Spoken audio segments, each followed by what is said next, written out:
burung merak, burung gelatik. Terbang tinggi, melesat jauh. Bapak-bapak dan ibu-ibu yang cantik, selamat pagi. Assalamualaikum warahmatullahi wabarakatuh. Ya, di kesempatan yang berbahagia ini,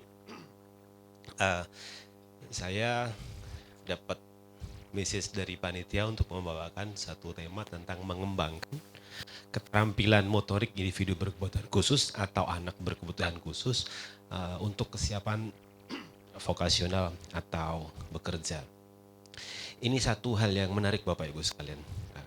Kenapa? Kalau kita coba menilik 5-10 tahun yang lalu, mungkin Bapak-bapak, Ibu-ibu di sini ada yang sebagai orang tua anak berkebutuhan khusus yang sudah sekian tahun shopping terapi atau shopping medicine dari klinik A pindah ke klinik B pindah ke klinik C dan seterusnya.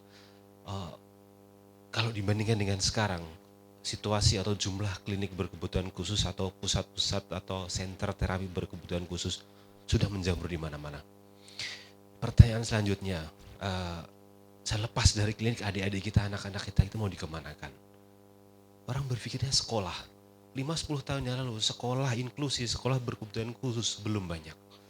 Sekarang sudah mulai juga tumbuh beberapa sekolah inklusi, sekolah berkebutuhan khusus yang mulai menerima adik-adik kita individu dengan kebutuhan khusus dengan karakteristik yang masing-masing. Masih pertanyaan selanjutnya, setelah sekolah mereka mau kemana? Setelah sekolah mereka kalau mau kemana? Kalau kita melihat aspek perkembangan atau perkembangan okupasi normal, orang aktivitas ke milestone yang normal, setelah sekolah mereka akan mengarah ke satu kemandirian yang salah satunya adalah bagaimana dia bisa berkarya sebagai seseorang yang produktif atau kerja. Nah pertanyaannya, untuk saat ini seberapa banyak sih lembaga ataupun mungkin center-center atau mungkin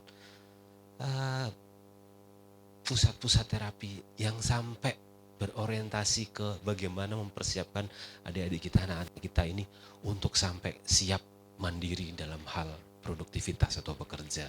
Saya pikir dari mulai klinik, dari mulai sekolah, semakin mengerucut makin sedikit.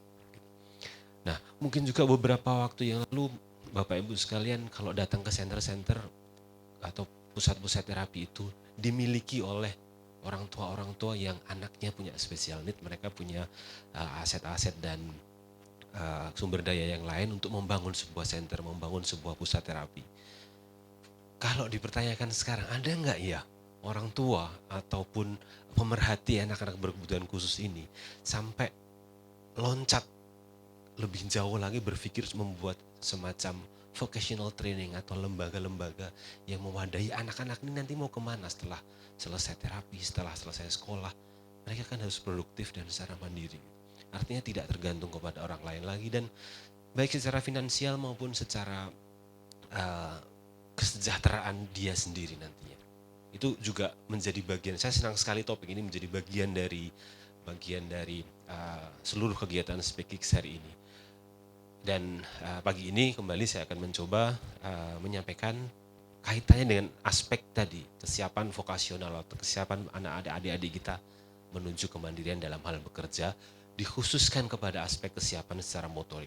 Kenapa motorik ya nanti kita akan bahas. Ini singkat tentang CV saya tadi sudah dibacakan oleh Mbak Laras selaku moderator. Dan ya, hari ini saya akan mengupas mungkin singkat saja tentang 2 poin utama bagaimana keterampilan motorik anak berkebutuhan khusus atau individu berkebutuhan khusus. Karena kenapa saya sering menggunakan anak dan individu berkebutuhan khusus? Karena kalau sudah berorientasi ke kesiapan vokasional, kesiapan mereka dalam bekerja, berproduktivitas, kita tidak bicara usia sekolah lagi, usia SD lagi. Betul secara motorik perlu dipersiapkan dari usia mereka, tapi kekhususan nanti aktivitas okupasional, aktivitas vokasionalnya itu sudah ke arah pekerjaan-pekerjaan atau aktivitas-aktivitas tertentu yang setelah mereka lulus sekolah atau mereka setelah selesai masa-masa usia sekolah, di atasnya mereka akan berkecimpung di dunia kerja.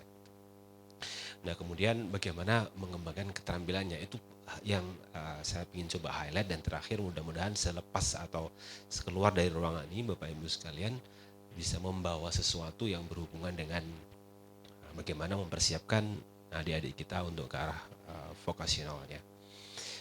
Oke, saya mulai dengan mengembangkan kemampuan motorik yang kuat, sangat penting bagi anak-anak karena mempersiapkan diri mengikuti kegiatan vokasional.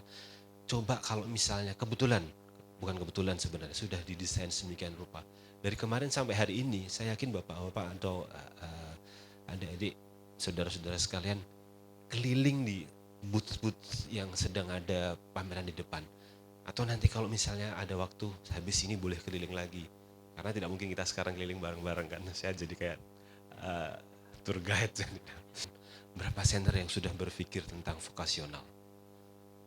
Bisa, saya yakin kok jumlahnya. Saya kemarin juga keliling beberapa kali dari pagi sampai sore, sampai tadi pagi belum buka. Saya coba keliling lagi, siapa tahu ada yang baru. Tidak banyak, jumlahnya semakin sedikit. Tapi kalau center tumbuh kembang banyak. Kolega saya terapis okupasional, murid-murid saya juga yang punya aset, punya sumber daya, mereka buka center terapi, center terapi, pusat tumbuh kembang dan seterusnya. Tapi kenapa semacam vocational training atau lembaga melatih untuk keterampilan bekerja masih belum banyak? Mungkin juga ini jadi satu prospek ke depan yang bagus dan perlu kita kembangkan sebagai bentuk perhatian kita kepada adik-adik yang berkebutuhan khusus. Kemudian secara khusus kepada motorik, kemampuan dasar motorik ini memungkinkan mereka untuk memperoleh keterampilan fisik dan koordinasi yang diperlukan untuk keberhasilan mereka dalam menyelesaikan beberapa tugas di dunia nyata. Saya garis bawahi di dunia nyata. Kenapa? Di kamar terapi, di ruang terapi, itu kan bukan dunia nyata. Sehebat apapun keberhasilan anak di dunia terapi, apakah menjamin mereka bisa melakukan sesuatu yang hebat juga di luar ruangan terapi? Jawabannya belum tentu, tidak ada yang menjamin. Bisa melakukan aktivitas-aktivitas terampil, assessmentnya, kemudian hal-hal yang dilakukan terapis apapun ya, mungkin fisioterapis, mungkin occupational terapis, mungkin speech terapis, terapi perilaku. Ketika di luar ruangan terapi, dengan lingkungan yang berbeda, dengan orang-orang yang berbeda, dengan dunia yang nyata, membutuhkan kemampuan yang berbeda. Dalam hal ini juga kemampuan motorik yang berbeda. Kalau di ruangan terapi, apa ya anak-anak akan atau adik-adik kita yang berkebutuhan khusus akan banyak berpindah dari satu titik ke titik yang lain. Apakah juga akan berinteraksi dengan megang alat-alat atau megang mainan atau megang peralatan kerja yang sesungguhnya? Tentunya tidak, karena situ mungkin sifatnya simulasi, paling banter sifatnya simulasi. Misalnya menggunakan alat tulis atau menggunakan alat melukis misalnya, kalau mereka berorientasi kepada seorang pelukis yang hebat gitu, kemudian menggunakan alat-alat musik tertentu, pasti akan berbeda kinerja dia di dalam ruangan terapi dengan di luar ruangan terapi. Nah, kita mempersiapkan bagaimana mereka hadir di dunia nyata.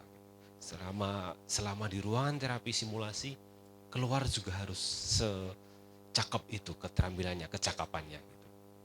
Nah, ini juga PR yang besar bagi banyak pihak tentunya, untuk bagaimana adik-adik itu bisa mengaktualisasikan dirinya di lingkungan atau dunia yang sesungguhnya. Sedikit kita bicara, ini cukup populer, piramida pembelajaran atau piramida perkembangan ini juga cukup populer, dan banyak disiplin ilmu dalam beberapa presentasi, dalam beberapa sesi edukasi, dalam beberapa pembelajaran juga di kampus-kampus menggunakan ini, sangat sering menggunakan ini. Tapi kekhususan pada hari ini kita akan bicara tentang keterampilan motorik, kurang lebihnya ada di sini. Kita bicara tentang sensori motor dan kita bicara tentang perseptual motor. Keterampilan motorik posisinya ada di sini. Artinya keterampilan motorik ini tidak bisa berdiri sendiri tanpa elemen-elemen di bawahnya, juga tanpa elemen-elemen di atasnya. Motorik bukan bagian dari end goal atau bagian dari tujuan akhir dalam sebuah terapi. Tapi ketika misalnya kita berbicara tentang kesiapan vokasional atau pre-vokasional, itu motorik saja terampil tidak cukup. Tapi bagaimana motorik itu dipakai secara fungsional. Oke, kita tidak akan rumit membahas ini. Ini sudah sekian kali dibahas dan saya yakin Bapak Ibu juga sering terpapar dengan ini. Tapi secara sederhana, secara singkat kita akan berbicara tentang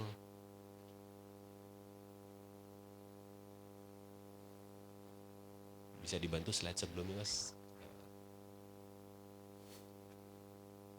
Mundur. Ya. Nah, bicara keterampilan motorik mengacu pada kemampuan untuk mengkontrol dan mengkoordinasikan gerakan. Kenapa? Ketika kita berbicara aktivitas atau tugas-tugas dalam sebuah aktivitas vokasional, itu tidak ada kemampuan motorik yang berdiri sendiri tunggal. Artinya perlu koordinasi. Contoh, misalnya ketika anak ini berorientasi ingin menjadi seorang waiters misalnya, dia membawa nampan untuk berisi makanan atau minuman yang dibawa ke meja customer. Dia ada kemampuan motorik besar yang berjalan, koordinasi motorik besar berjalan. Secara bersamaan dia mempertahankan nampan ini untuk dibawa dengan beratnya nampan itu. Secara bersamaan supaya air ini tidak tumpah seperti apa, dia harus tidak bergetar atau tidak tremor atau menjaga itu. Plus fisiknya, posturnya tidak miring ke sana, tidak miring kemari, tidak jalan terlalu tepat, tidak jalan terlalu lambat. Kemudian harus kalau ada orang lewat atau ada pelanggan lain yang lewat, dia harus mengendalikan itu semua. Artinya bagian dari mengontrol dan mengkoordinasikan sekian banyak komponen gerak, sekian banyak komponen motorik yang harus dia kendalikan secara bersama-sama di waktu yang bersamaan di lingkungan yang sesungguhnya. Bandingkan ketika itu di ruangan terapi, anak duduk, kemudian misalnya memasukkan, melepas, memasang puzzle atau pegboard atau yang sifatnya menyusun sesuatu building blocks misalnya, atau mungkin meruncing. Saya tidak bicara aktivitas-aktivitas ini sia-sia, tapi ketika kita berorientasi ke arah vokasional atau prevokasional, aktivitas ini bukan segalanya. Aktivitas ini bukan jadi tujuan bahwa anak ini akan mampu terampil dalam menyusun bangunan bentuk rumah, kan tidak. Tapi bagaimana aktivitas yang sepadan yang bisa dipakai mereka nanti sebagai bekal untuk keterampilannya di dunia vokasional. Kemudian anak berkebutuhan khusus dengan masalah koordinasi motorik akan mengalami kesulitan dalam menyelesaikan tugas-tugas yang memerlukan koordinasi. Tadi sudah kita singgung, misalnya saya aktivitas yang paling gampang saja, misalnya saya menuangkan air ke dalam gelas. Antara mengendalikan botol ya, apalagi botol segini besar ya, saya aja keberatan.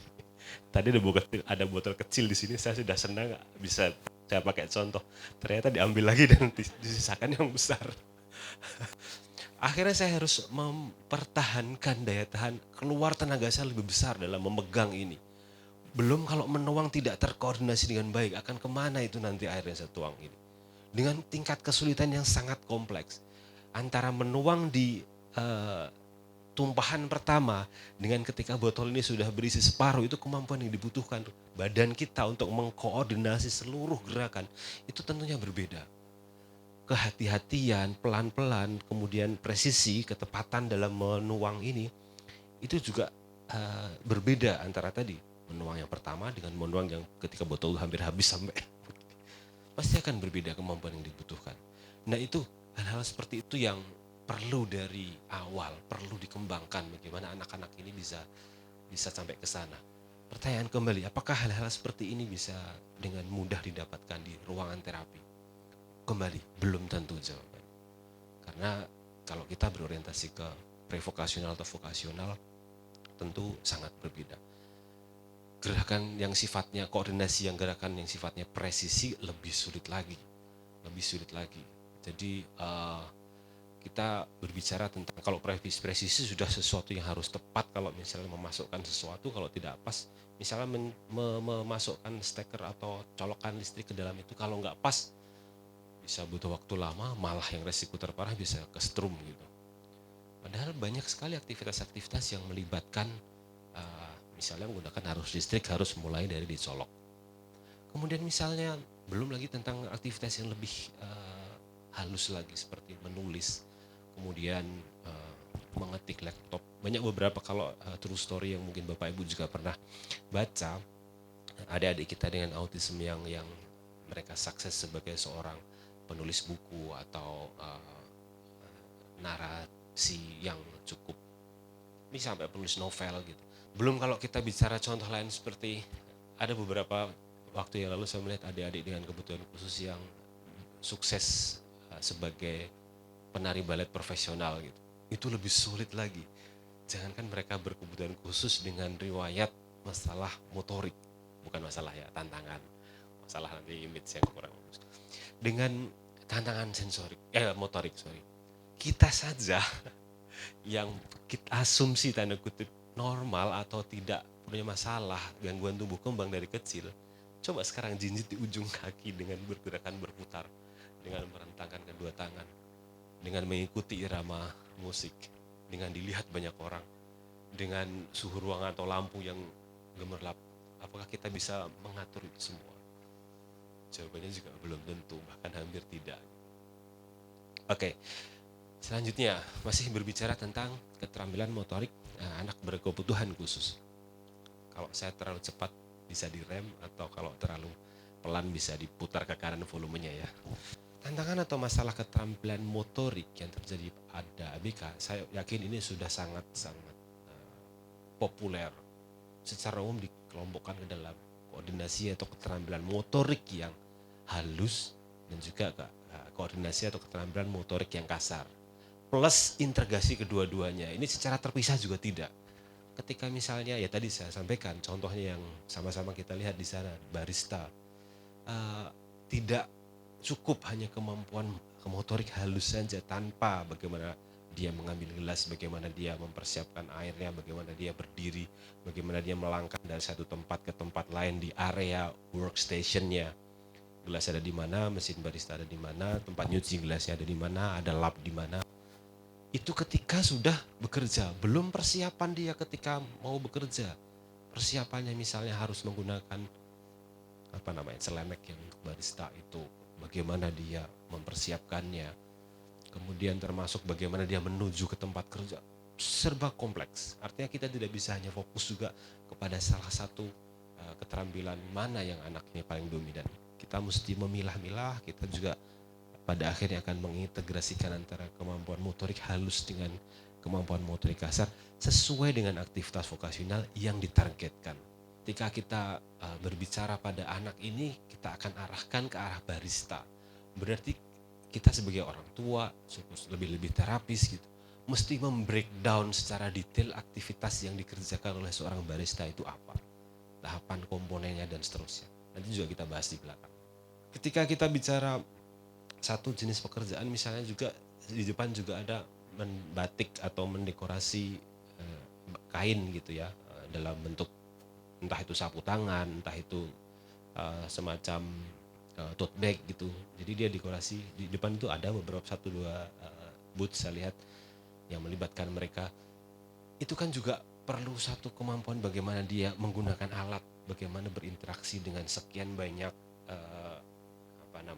bahan-bahan yang dia pakai untuk melakukan aktivitas itu. Membatik kan juga nggak gampang, sangat kompleks itu. Melukis tote bag juga sangat, mungkin sekilas gampang, tapi di situ kalau kita breakdown hal-hal yang berhubungan dengan kemampuan motorik sangat banyak, baik itu yang halus maupun yang kasar. Belum kalau misalnya dia secara fisik memang ada masalah. Fisik maksudnya misalnya otot tangannya relatif lebih kecil atau atrofi kalau bahasa medisnya ya, atrofi.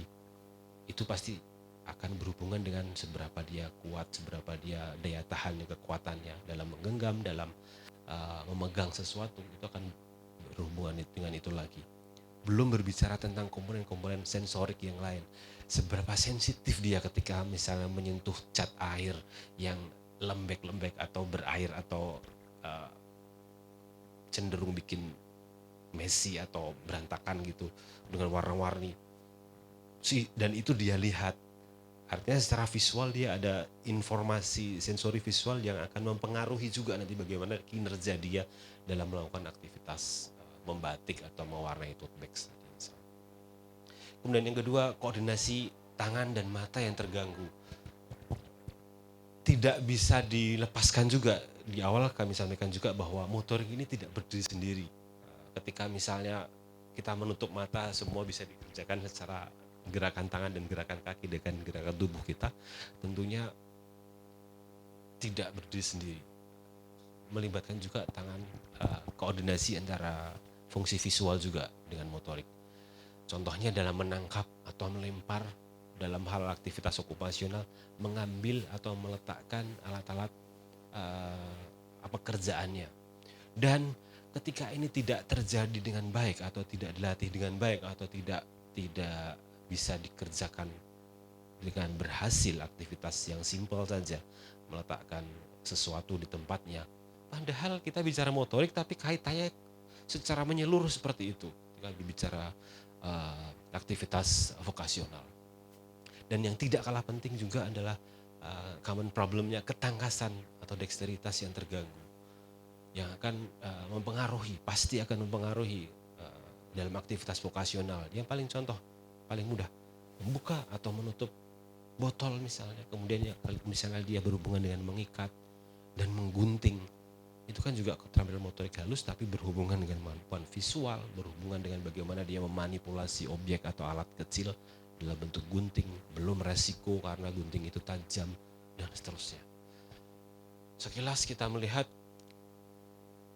motorik itu bagian dari keluaran saja, outputnya saja, tapi di balik itu banyak sekali proses yang harus ditata gitu ya. Jadi kalau kita melihat anak mampu melempar tangkap bola atau memindahkan gelas dari rak gelas ke meja makan atau sebaliknya, setelah dicuci dari rak piring dikembalikan ke dicuci dari wastafel, kemudian dikeringkan dan kemudian dikembalikan ke raknya. Itu kan simple, tapi di balik itu banyak komponen yang perlu kita pertimbangkan.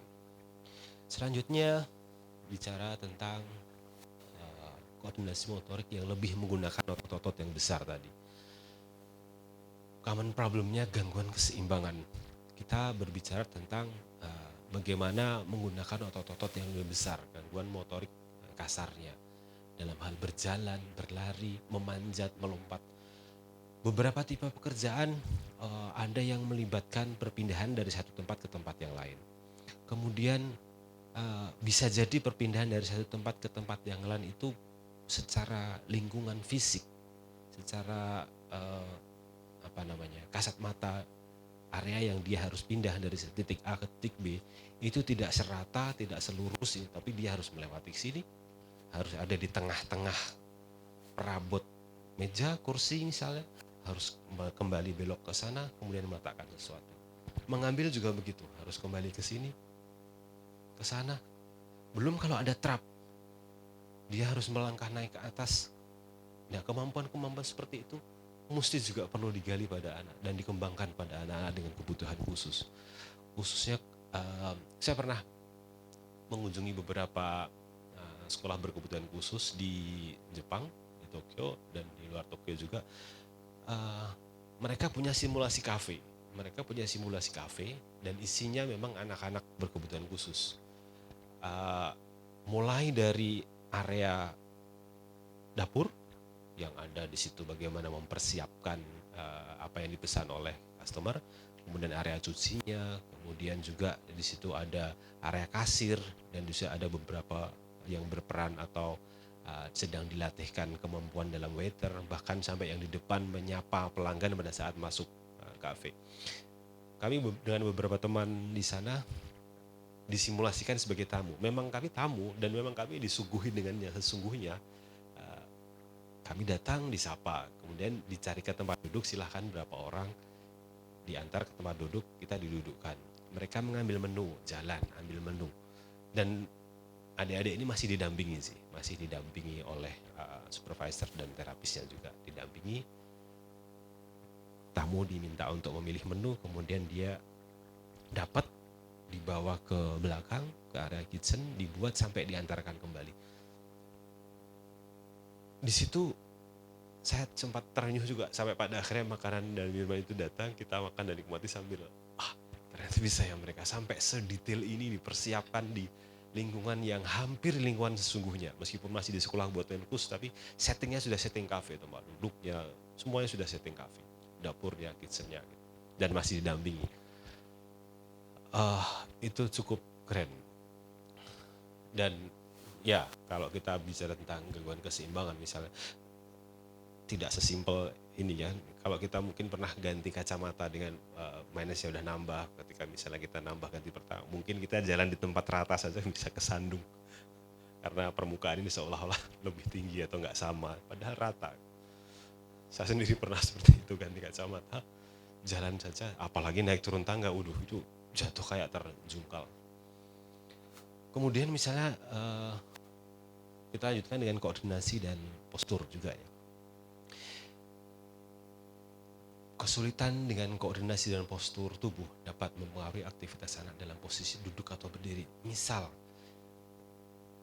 saya melihat kursi ini, ketika saya mau duduk, saya menyiapkan badan saya, mengendalikan kedua lutut saya untuk duduk, itu dengan ketinggian kursi ini. Beda misalnya ketinggian kursi ini separuhnya atau ada semacam stool atau dingklik kecil gitu. Tentunya saya akan mempersiapkan dengan bekerja lebih keras otot-otot yang ada di lutut sama di panggul saya, menjaga postur saya, menjaga keseimbangan saya untuk bisa mendarat dengan selamat di kursi yang lebih rendah gitu. Kalau di kursi yang lebih tinggi ini relatif lebih, saya udah set, oh ya.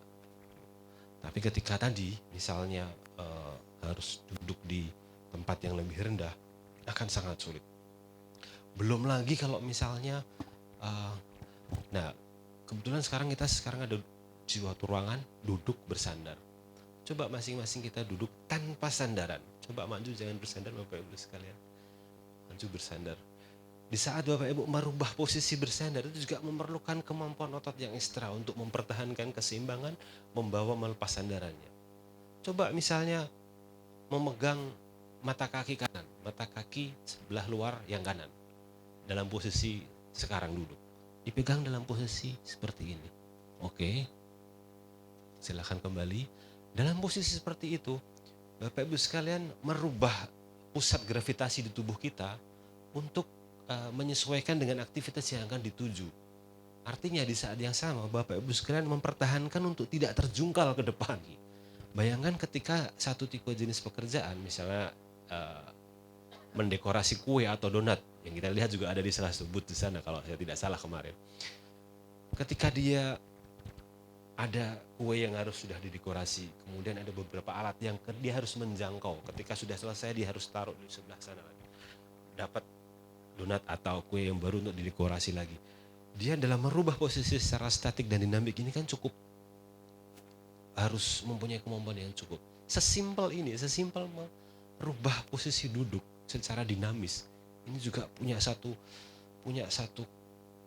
kemampuan koordinasi motor yang harus oke dalam rangka kesiapan untuk aktivitas vokasional. Dan bayangkan juga anak akan kelihatan canggung dalam misalnya dia melaksanakan tugas pekerjaannya ketika dia mengalami masalah dalam postur tubuh, keseimbangan ini. Kenapa? Dia pasti akan jatuh. Misalnya dia ada masalah dengan kemampuan atau gravitational insecurity ya, ketidaknyamanan atau tidak nyaman dengan perubahan posisi gravitasi ini, dia akan tetap diam saja, akhirnya terbatas jadinya karena dia tidak bisa merubah posisi dan mempertahankan posisi itu secara baik. Aktivitasnya juga akan terganggu, kinerjanya juga akan terganggu, hal-hal yang dia kerjakan dalam komponen bekerja ini juga akan terganggu, canggung, dan ya akhirnya end goal-nya, produknya tidak banyak yang dia kerjakan, bahkan tidak selesai.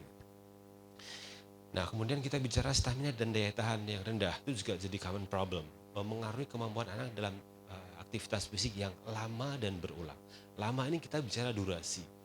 Kalau misalnya seorang barista, balik ke contoh real yang ada di depan kita, apakah cukup ketika anak itu cukup bisa menyajikan 1-2 cup kopi saja? Tidak cukup itu. Apakah sudah bisa disebut itu produktif? Ya. Dan ini poin yang terakhir, bagaimana kita membangun keterampilan motorik. Background saya occupational therapist. Jadi poin-poin ini yang sedikit banyak kita akan kupas tentang mulai dari assessment sampai nanti bahwa kita sebagai terapis juga tidak bisa bekerja sendiri karena kita harus berkolaborasi. Mari kita lihat. Yang pertama tentang assessment, memahami profil anak. Terapis okupasi akan melakukan assessment untuk mengidentifikasi kekuatan dan tantangan dan kebutuhan yang spesifik setiap anak. Sekalipun misalnya mereka mempunyai masalah motorik yang sama, apakah anak ini ketika bicara vokasional mereka akan punya satu jenis karakteristik jenis aktivitas okupasional vokasional yang sama? 10-10-nya pengen jadi barista misalnya, apakah seperti itu? Belum tentu tidak. Sudah barang tentu tidak. Jadi mesti spesifik kepada anak. Kita nanti ada yang namanya occupational profile. Jadi sebagai terapis occupational kita punya melihat bagaimana anak ini kita potret dari segi occupational profile, bagaimana kelebihan kekurangannya, kemudian goalsnya kemana, aspek dari lingkungan yang mendukung atau menghambat dia apa, background sebelumnya seperti apa, support system di anak ini yang dipunyai apa, itu kita potret.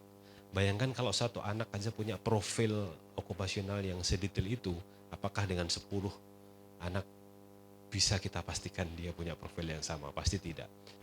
Banyak assessment yang dipakai untuk mengakses atau melakukan pemeriksaan kemampuan motorik anak, baik kemampuan motorik halus maupun kemampuan motorik kasar. Ya, ada pemeriksaan yang terstandar yang memang bisa dilihat, problem utama pada anak ini pada area motorik yang mana. Jadi kita ada scoringnya, ada assessment standarnya, dan teman-teman terapis okupasi juga yang ada di ruangan ini juga sering mempraktikkan itu di lapangan. Jadi ini ya kekhususan untuk terapis okupasional yang mempraktikkan itu. Pada saat kita melakukan assessment, kebutuhannya apa sih, kenapa sih kita assessment awal? Karena begitu kita melakukan assessment, ini menjadi tolok ukur kita. Di awal, anak ini punya, tadi kalau saya sampaikan ada profil, anak ini profilnya seperti ini. Sehingga akan menentukan apa yang kita bisa berikan yang paling tepat untuk anak ini. Termasuk mungkin kita bisa menyarankan atau memberikan rekomendasi kepada pihak terkait, apakah guru di sekolah, apakah mungkin orang tua yang pasti sebagai support system utama. Selanjutnya kontrol jari dan genggaman, menggunakan alat, memegang bahan, melakukan gerakan yang rumit. Ya, kita tahu beberapa usia dewasa atau individu dengan ASD itu banyak yang jago melukis. Lukis saya sangat cakep, bahkan dijual dengan sangat mahal. Harganya sangat mahal. Bagaimana dia menggunakan alat lukis. Kemudian bagaimana dia memencet cat, apakah itu cat minyak, apakah itu cat air, bagaimana dia tidak kebablasan sehingga satu cup itu keluar semua. Dia harus mengontrol sedikit demi sedikit. Belum ditaruh di tempat yang berbeda-beda, belum nanti dia mencocol kuasnya untuk dicampur antara warna ini, perlu mencocol ke sini, perlu mencocol ke sana, perlu bukan mencocol ya, kuas dicocol sama kayak saus tahu goreng itu ini dicocol. Kemudian diaplikasikan dalam kanvas misalnya, itu kan sebuah gerakan yang rumit. Kaitannya dengan aktivitasnya sebagai seorang pelukis gitu. Kemudian bagaimana mengembangkan keterampilan yang sifatnya manipulatif. Kalau kita berinteraksi dengan alat atau objek, itu kan hampir pasti tidak hanya sekedar dipegang. Tapi kan sesuatu dikerjakan dengan ketika kita sudah memegang. Mampu memegangnya iya, mampu meraihnya iya, mampu memegangnya iya, mampu membawa ke arah tubuh kita ya. What's next gitu. Kalau misalnya itu gunting ya dipakai untuk menggunting. Kalau itu misalnya kuas jadi dipakai untuk menorehkan. Kalau itu alat tulis berupa pensil atau pulpen jadi dipakai untuk menulis. Jadi tidak sekedar dipegang. Nah, belum kalau berinteraksi dengan hal-hal yang lain yang berhubungan dengan aktivitas yang banyak menggunakan alat lagi, semakin rumit lagi. Kemudian apalagi yang bisa kerjakan, bagaimana dengan keterampilan motorik kasar, keterampilan postur, keseimbangan. Tadi kita sudah bicarakan tentang bagaimana posisi keseimbangan secara statik dan dinamik, itu juga banyak sekali aktivitas latihan yang bisa dikerjakan. Tadi juga kita contohkan bagaimana pada saat menjangkau alat atau bahan di area kerja ya, di workstation ya. koordinasi keterampilan lokomotor, memindahkan dia, bagaimana dia tadi juga kita sudah contohkan membawa sesuatu ke tempat yang berbeda, titik A ke titik B. Alat bantu masak, misalnya aktivitas vokasional yang kita tuju adalah masak, kenapa tidak misalnya gagang yang diperbesar, kemudian penggunaan chopper instead of sebagai gantinya merajang atau mencincang bawang merah, bawang putih yang menggunakan keterampilan sangat kompleks dan sedetail sekecil itu. Belum kalau basah licin kemana-mana, belum kalau nangis karena terurai air mata motong bawang. Kenapa tidak ada chopper yang tinggal ditarik? Jelas komponennya lebih mudah. Itu juga bagian dari menggunakan alat bantu masak. Dan yang tidak kalah penting, lingkungan kerja yang adaptif tadi. Bagaimana tentang lingkungan kerja yang adaptif? Lebih ke sini. Kita sebagai terapis okupasional punya analisis tugas dan modifikasi lingkungan. Memecah tugas yang kompleks. Kita terapis okupasional dalam satu keutuhan aktivitas itu punya yang namanya analisis aktivitas. Di sini kita bicara tentang tugas-tugas vokasional dipecah sebagai langkah-langkah yang lebih kecil dan terkelola. Dan yang perlu digarisbawahi di sini adalah tidak setiap komponen setelah kita pecah-pecah tadi tahapan aktivitas-aktivitas itu, tidak setiap komponen dikerjakan sendiri oleh adik atau anak yang bersangkutan. Contohnya adalah membuat kue. Kalau misalnya kita libatkan hanya khusus di ngocok telurnya saja, kenapa tidak? Yang lain dikerjakan yang lain. Karena dia kemampuan secara motoriknya, kemampuan endurance-nya, balance-nya, segala macam terbatas di kemampuan mengocok telur saja, kenapa tidak? Bukan berarti dia, wah ini nggak bisa sampai membuat kue, ya sudah kita libatkan dalam mengocok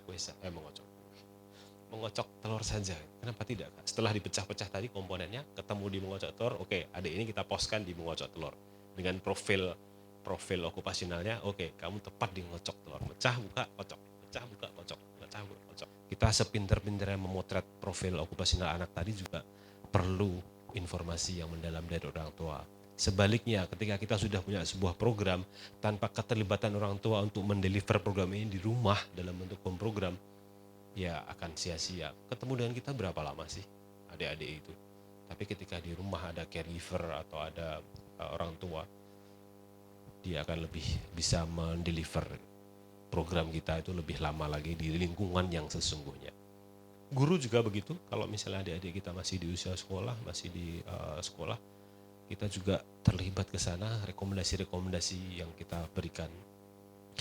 Dan yang terakhir juga tim multidisiplin, sekali lagi tidak ada super terapis di dunia ini, sekalipun kita belajar terapis A kuliah di keterapian B, lagi lanjut kuliah di keterapian C, kita bukan super terapis, tapi multidisiplin, kepala kita terbatas, 2-3 orang dengan skill masing-masing, kompetensi dan kewenangan masing-masing, tentu akan saling mendukung dan ujung-ujungnya yang bermuara kepada bagaimana adik ini bisa mandiri dan bisa berkontribusi produktif lebih baik lagi.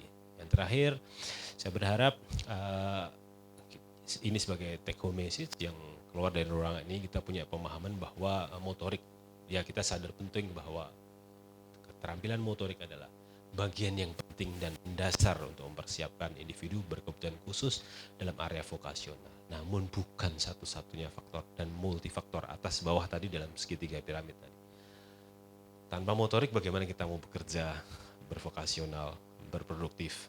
Tapi penyebabnya, terus kemudian dampak-dampaknya, bagaimana mengembangkannya, sangat multifaktorial. Kemudian hambatan dan keterampilan motorik kan berpengaruh terhadap keberhasilan menyelesaikan masing-masing tugas dalam aktivitas okupasional. Dan mengembangkan aktivitas motorik untuk vokasional harus berfokus pada individu tertentu. Tadi kami sampaikan ada occupational profile dan pada apa yang akan dituju, end goal-nya apa. Sehingga pada saat mengembangkan aktivitas motorik, melatihnya, kita sudah berorientasi kepada, oh anak ini mau jadi barista, kita latih komponen-komponen gerakan yang dibutuhkan dalam rangka menjadikan dia sebagai seorang barista yang handal dan profesional. Itu yang saya punya, kurang lebihnya mohon maaf. Terima kasih, kami kembalikan kepada Mbak Laras sebagai moderator. Assalamualaikum warahmatullahi wabarakatuh. Terima kasih Bapak Buana atas materinya yang benar-benar menambah wawasan kita ya mengenai pentingnya mengembangkan keahlian motorik individu berkebutuhan khusus untuk bekerja. Karena waktunya terbatas, kita akan masuk ke dalam diskusi atau sesi tanya jawab. Kira-kira dari Bapak dan Ibu apakah ada pertanyaan? Oke, kalau tidak mungkin kita bisa mendapatkan closing statement-nya dari Bapak, kira-kira bagaimana sih pentingnya keahlian motorik untuk bekerja, terus kira-kira apa yang paling penting gitu Pak untuk membentuk keahlian motorik bekerja individu berkebutuhan khusus. Baik, terima kasih Bapak Ibu sekalian atas partisipasinya di ruangan ini. Mungkin ya saya sampaikan bagian secara umum atau sebagai pendahuluan atau secara global. Tapi yang tidak kalah penting adalah bagaimana kita sudah setidaknya kita merubah mindset kita atau berpasang kuda-kuda untuk meloncat lebih tinggi lagi. Bahwa adik-adik kita tidak cukup kita antar ke ruang-ruang terapis, ruang-ruang terapi untuk melakukan terapi yang saya yakin effortnya pun itu sudah cukup banyak. Tapi ke depan kita berpikir tentang bagaimana adik-adik ini bisa mandiri dalam karya vokasional dan mereka punya keunikan-keunikan yang bisa kita kembangkan sesuai dengan potensi-potensi luar biasa yang mereka punya. Saya pikir secara umum itu. Terima kasih. Terima kasih Bapak. Sebelum sesi ini saya tutup, saya ingin mengucapkan terima kasih kepada Bapak Bu Ana yang sudah memberikan materi yang menarik sekali ya Pak untuk sesi siang hari ini. Saya juga mengucapkan terima kasih kepada Bapak Ibu yang telah menghadiri sesi ini dari awal sampai akhir. Setelah ini masih ada acara selanjutnya di tempat yang sama dengan topik yang tidak kalah menarik juga, yaitu membangun hubungan yang kuat antara anggota keluarga dan orang tua oleh Ibu Amanda Margia Wiranata di jam 11.15. Jadi Bapak dan Ibu yang ingin mengikuti sesi selanjutnya bisa beristirahat terlebih dahulu di luar ruangan dan masuk lagi di jam 11.15. Lalu juga kalau lagi istirahat, untuk Bapak dan Ibu yang tertarik dapat membeli merchandise SpaceX 2024 di booth SpaceX dan juga bisa melihat-lihat booth-booth yang ada di acara SpaceX 2024 ini. Lalu sekian sesi pada siang hari ini. Saya Laras, moderator di Ruang Murai, pamit undur diri. Selamat siang semuanya.